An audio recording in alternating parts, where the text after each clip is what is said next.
Mardi 5 novembre 2024, en ce jour d'élection présidentielle, le président sortant, Joe Biden, s'oppose au candidat républicain, Donald Trump, qui se représente pour un second mandat après une investiture mouvementée. Jalonnée d'insultes et de coups bas, la campagne qui précède l'élection est considérée par les commentateurs politiques comme affligeante. Aucun des deux candidats n'a vraiment parlé des sujets de fond. Donald Trump, comme à son habitude, rassemble des foules convaincues, certaines de tenir leur revanche. Son slogan, Remake America Great, est brandi à l'envi par le candidat républicain, dans des discours simplistes, principalement destinés à se moquer de la faiblesse physique du président Biden, qui de son côté compare Trump à Mussolini et se contente de promettre aux Américains l'ouverture des portes de l'enfer si son opposant est réélu. Jamais le pays n'a été aussi divisé.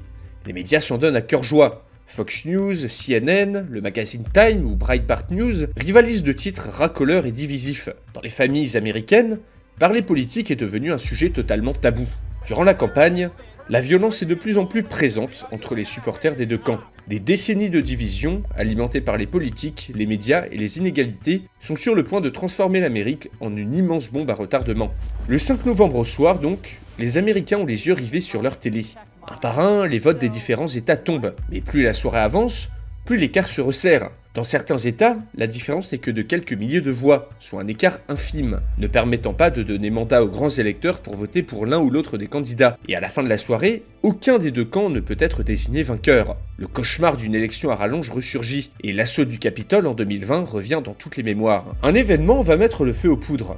Le 6 novembre, alors que l'Amérique attend fébrilement les résultats, Carson Gomez, un jeune étudiant antifasciste, poste une vidéo de lui sur TikTok, où il affirme fièrement avoir jeté à la poubelle peu avant l'élection, et preuve à l'appui, tous les bulletins de vote Trump de son bureau de vote local, et ajoutant que des complices ont fait de même dans les bureaux de vote d'un des États les plus contestés de l'élection. La vidéo devient virale immédiatement, ce qui suffit à Trump pour demander un recomptage comme en 2020, en prenant en exemple les actes du jeune homme pour affirmer que la totalité des résultats sont truqués pour faire gagner Biden. On apprendra plus tard, bien après les événements qui suivirent, que Carson Gomez avait juste filmé une poubelle près d'un bureau de vote quelconque, qui n'avait aucun complice, et qui n'avait eu aucune influence sur l'élection, juste une volonté de faire le buzz sur internet, ce qui a fourni à Trump une occasion en or pour contester le résultat des suffrages, comme il avait pu le faire à l'élection précédente. Les partisans de Trump, choqués par la vidéo de Gomez, appellent à stopper le comptage des voix. Stop the count, scandent-ils, alors que les politiques républicains observent un silence gêné, car ne voulant pas que les événements de 2020 se reproduisent, tout en étant incertains de la victoire ou pas de leur candidat. Mais ce dernier, habitué au coup d'éclat, va de nouveau leur forcer la main. 6 novembre 2024, lendemain de l'élection. Alors que les résultats sont toujours indécis, Trump affirme, sans aucune preuve, lors d'un discours suivi en direct par des millions de personnes, qu'il a gagné de manière écrasante, et que les démocrates emploient massivement des gens comme Gomez pour saboter l'élection. Devant un parterre conquis, il appelle ses partisans à sauver la démocratie en allant eux-mêmes surveiller, pacifiquement et patriotiquement, selon ses termes, le comptage ou le recomptage des voix dans leur bureau de vote local. Le résultat est prévisible. 2 heures après cette déclaration, et partout aux États-Unis, les partisans les plus extrêmes de Trump s'organisent via des applis de messagerie privée et convergent par milliers dans les bureaux de vote de leur région, souvent l'arme à la main, comme la loi le permet dans 44 des 50 États américains. La police, dépassée, ne peut pas empêcher la prise de contrôle des bureaux de vote, et parfois des bâtiments officiels par les partisans de Trump. Celle-ci se fait plutôt pacifiquement dans les zones rurales, mais conduit à de très nombreux débordements dans les villes moyennes, voire dans quelques grandes villes, où les pro-Trump affrontent des contre-manifestants sous les yeux impuissants de la police. 4 heures après la déclaration du milliardaire, c'est presque 15% des bureaux de vote qui sont occupés dans tout le pays, principalement dans les États où l'écart est le plus faible entre les deux candidats. Des ouvriers, des chômeurs de longue durée, des aides-soignants, des aides-soignantes, des agriculteurs, une partie des manifestants qui occupent les bureaux de vote sont de simples citoyens, désespérés de sombrer jour après jour dans la misère la plus noire, qui n'en peuvent plus de voir leurs conditions ne pas s'améliorer depuis plusieurs décennies, et qui placent tous leurs espoirs dans la réélection de Trump, qu'ils considèrent comme le seul candidat à vraiment leur parler. Mais une autre partie de ces occupants sont aussi ceux que l'Amérique a produit de plus extrême. Partout, des hommes armés de fusils d'assaut, appartenant à divers groupes et milices, font leur apparition devant les bureaux de vote. Free Peace Center, Boogaloo Boys, KKK, ou encore partisans de QAnon. Dans les bureaux occupés par ces milices, des urnes disparaissent, les locaux sont saccagés et des bénévoles sont forcés de recompter les bulletins. La plupart du temps, la police n'ose pas intervenir de peur de déclencher une fusillade meurtrière dans un contexte très tendu. Le 6 novembre au soir, la situation est critique, et le président Biden dénonce immédiatement la plus grave atteinte à la démocratie de l'histoire des USA. Une situation d'autant plus grave qu'on n'est pas encore certain du résultat de l'élection, et que l'occupation des bureaux de vote rend impossible le recomptage, voire même le comptage des voix. 7 novembre 2024. Trump finit par appeler au calme et à dénoncer les violences suite aux pressions du Parti républicain. Même si la plupart des bureaux de vote ont été évacués tranquillement, plusieurs centaines restent sous contrôle de milices armées ayant la ferme intention de rester sur place. En 36 heures, dans les troubles qui ont suivi le discours de Trump, plusieurs dizaines de personnes ont perdu la vie. Bousculades, fusillades, accidents médicaux, le bilan est lourd. Paniqués, des dizaines de milliers d'Américains se ruent dans les armureries et dans les supermarchés, anticipant à raison une crise grave et prolongée. Celle-ci n'ira qu'en s'empirant à cause d'un coup de théâtre inattendu. La nouvelle fuite très vite. Le président Joe Biden a subi un arrêt cardiaque le matin du 7 novembre et n'est plus en état d'assurer ses fonctions pour un bout de temps. C'est la vice-présidente Kamala Harris qui doit donc gérer la crise. Parmi les démocrates même, des voix commencent à s'élever pour remplacer le candidat Biden par Harris, ce qui provoque une levée de boucliers à l'intérieur même du parti. Trump, de son côté, dénonce un coup d'État, arguant à raison que les démocrates n'ont pas voté pour Harris mais pour Biden, mais arguant moins à raison que, de toute manière, les résultats sont truqués. Face à la pire crise politique de ces dernières décennies, Kamala Harris opte pour une méthode plus directe.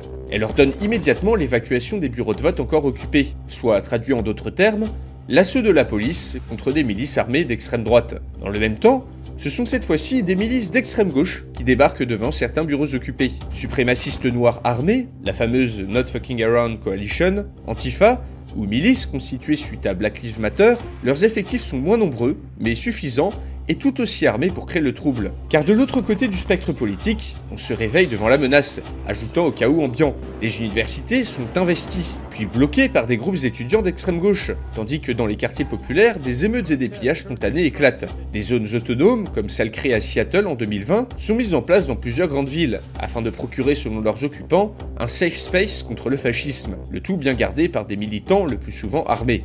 Ainsi, à peine 48 heures après le jour de l'élection, un carnage abominable commence dans tout le pays. Suite à l'ordre de la présidente par intérim Harris, l'assaut est donné par la police et le SWAT. Des fusillades éclatent partout, entre police et milices, mais aussi parfois entre milices et milices. Par endroits, les négociations permettent de régler la situation dans le calme. Dans d'autres, les militants terrifiés se rendent d'eux-mêmes aux autorités. Mais dans de nombreux endroits, on se barricade et on riposte au tir de la police avec d'abondantes salves d'AR-15. Le 8 novembre, plus de 300 morts jonchent les rues, et de nombreux bureaux de vote sont encore occupés, en état de siège. Le carnage est intolérable. L'émotion est grande, et de plus en plus d'Américains courent acheter des armes. Devant cette ruée, Kamala Harris fait appel à la garde nationale pour rétablir le calme, mais surtout décide de suspendre temporairement la vente de fusils d'assaut et d'armes automatiques à l'échelle fédérale, étendant ainsi un dispositif spécial, mais allant à rebours du second amendement de la Constitution, qui affirme le droit de chaque Américain à posséder une arme. Une décision logique, vu les violences qui secouent le pays, mais qui radicalise encore plus les milices occupant les bureaux de vote, ainsi que les défenseurs très nombreux du second amendement, qui voient un coup d'État provenant d'une présidente non élue par le peuple. À ce stade, Donald Trump et Kamala Harris ne contrôlent plus rien des éléments les plus extrêmes de leur camp. Les milices d'extrême droite pensent que le grand soir est arrivé, que la guerre raciale ou que la lutte contre l'État profond a bel et bien débuté, tandis que l'extrême gauche ajoute au chaos en encourageant à l'émeute contre une police vue comme complice de Trump, en allant directement chercher la confrontation avec les partisans du milliardaire, ou en poussant à la désobéissance civile, voire au pillage. Les fous de tous bords écument les rues, persuadés que la lutte finale est en train de se dérouler. La horde est lâchée, et ce que le système américain a produit de pire depuis des décennies pète à la gueule des politiques qui en sont responsables, qui ne contrôlent plus rien. Le 10 novembre, la situation s'est empirée. Ne disposant pas des résultats finaux, chaque camp revendique la victoire. Dans les campagnes, de nombreux militants pro-armes ont, de fait, pris le contrôle de leurs villes et villages pour protester contre la censure du second amendement, prononcé par Kamala Harris. Dans les grandes villes, Chicago, Seattle, Portland, plusieurs quartiers sont transformés en zones autonomes, autogérées, tandis que dans les quartiers populaires, les émeutes et les pillages font rage. D'autres événements ajoutent au chaos et sont abondamment partagés sur les réseaux sociaux. Au Wisconsin, des miliciens séquestrent le gouverneur démocrate. À Los Angeles, un jeune homme soupçonné d'être pro-Trump est lynché par une foule hystérique.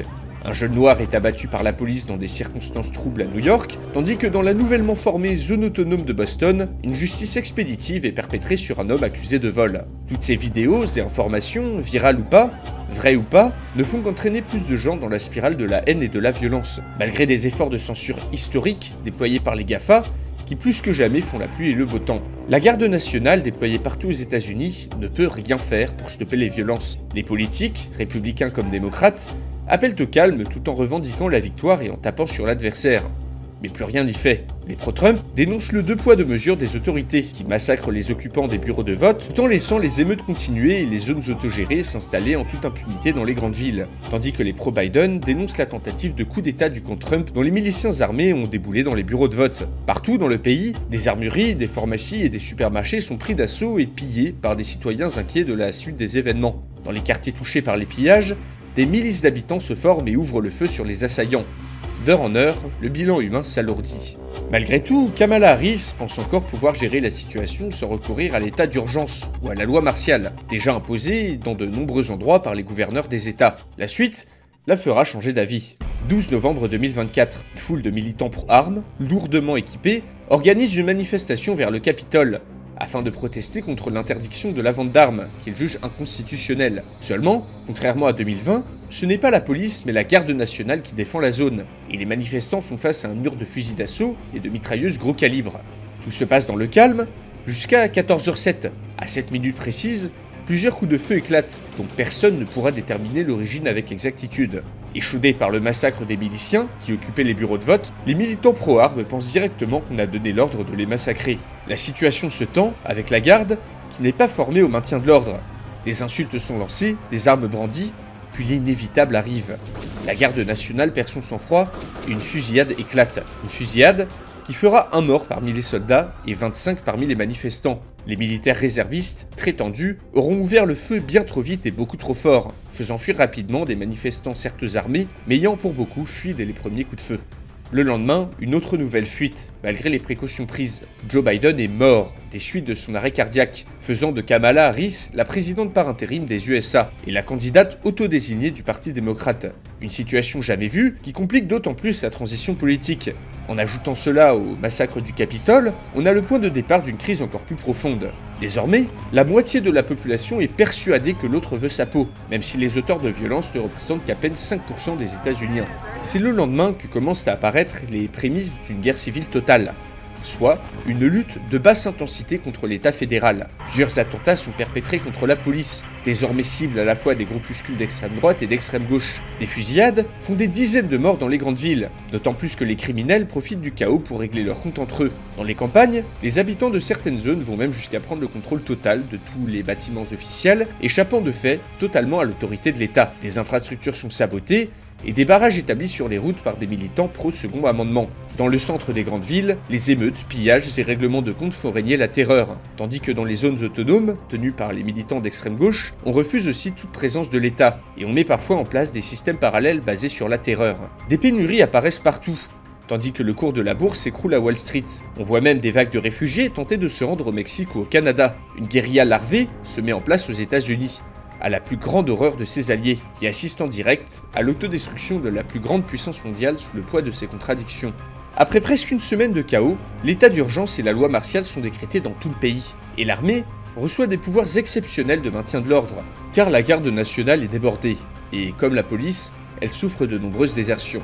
Des troupes et des agents du renseignement sont déployés sur tous les sites sensibles, en particulier dans les centrales nucléaires qui pourraient potentiellement être visées par des attaques. Et une décision en particulier va durablement marquer les esprits. Dans l'espoir d'arrêter la vague de photos, vidéos et autres fake news qui encombrent les réseaux sociaux, Facebook, Twitter ou YouTube bannissent à vue des millions d'utilisateurs. Sur Internet, une hystérie inédite se répand. Ne pouvant pas vérifier manuellement chaque post, les modérateurs préfèrent supprimer en bloc la plupart des publications liées de près ou de moins à la politique et aux événements en cours. Cela ne décourage pas les extrémistes, qui ont depuis longtemps appris à se passer des GAFA, mais cela provoque une censure monumentale qui alimente le complotisme et fait enrager des millions de personnes persuadées de vivre maintenant dans un système à la chinoise. Les Chinois d'ailleurs, qui aiguisent leurs griffes et lorgnent en direction de Taïwan, alors que le géant américain est à genoux. À l'international, la situation des États-Unis inquiète à tous les niveaux, et l'influence américaine s'étiole à grande vitesse.